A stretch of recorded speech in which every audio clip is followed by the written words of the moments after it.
Bismillahirrahmanirrahim. Welcome back to my next video lecture that is about the shielding effect.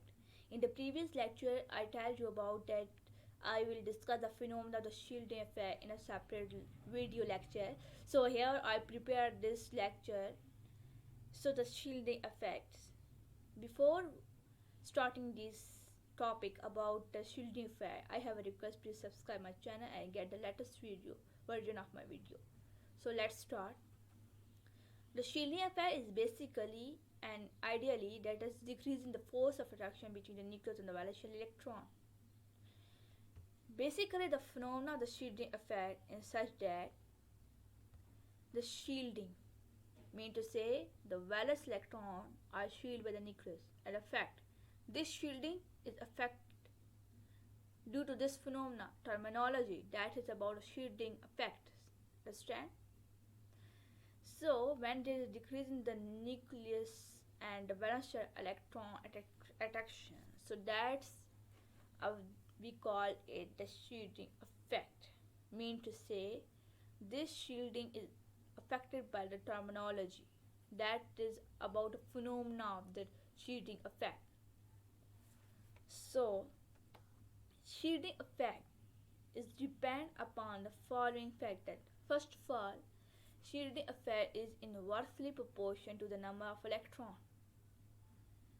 When the number of electrons is increases, understand, in the same shell, when we talk about a period here, that the shielding effect start decreases because when an atom attain a higher number of the electron, then it's have greater ability that it is these electron, the valence electron, are holded by the nucleus.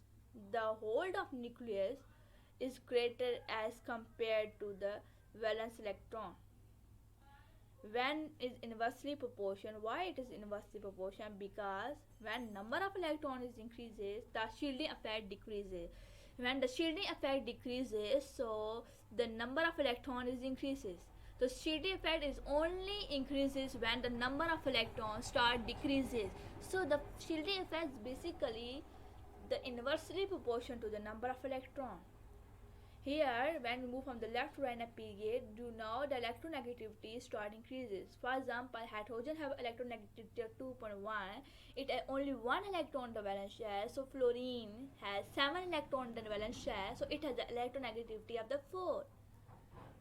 So that's why the electronegativity is inversely proportional to the electronegativity is directly proportional to the number of electron, because fluorine valence electron are holded by the nucleus and it considered electron rich species because it have only 2 shell.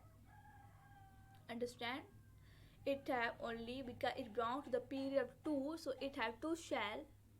When we move from top to bottom in a group, so iodine, why iodine has smaller electronegativity due to increase in the shielding effect phenomena, because the number of shell increases, number of electron decreases. Due to increase in number of shell, the valence electron hold, nucleus hold, and the valence electron start decreases. So that's why the shielding effect decreases from top to bottom due to decreases in the phenomena of the electronegativity. Understand? So shielding effect is directly proportional to the number of shell. Here in the previous slide, I discussed the phenomena of the electronegativity and the number of shell. Number of shell, atomic size depend directly on the number of shell. So when the number of shell increases, for example K, L, M, N shell, these are the 4 basic shell. So these increases when, so the size of the atom start increases because when there is a repelling force involved between the nucleus and the valence electron. So that's why the size of the atom start increases because the electrons are repelled from the inner core electron. So these repulsions causes the increase in the atomic size. So the shielding effects is increases in that manner because shielding effect is basically the phenomena that decreases in the force of attraction between the nucleus and the valence shell electron. So decrease increase the number of shells, the valence electron further away from the nucleus. So in this manner, the shielding effect start increases. So that's us about my topics. I hope you understand. If you have any query, any question, you may ask in the comment section. I shall be available for any time of any question of you.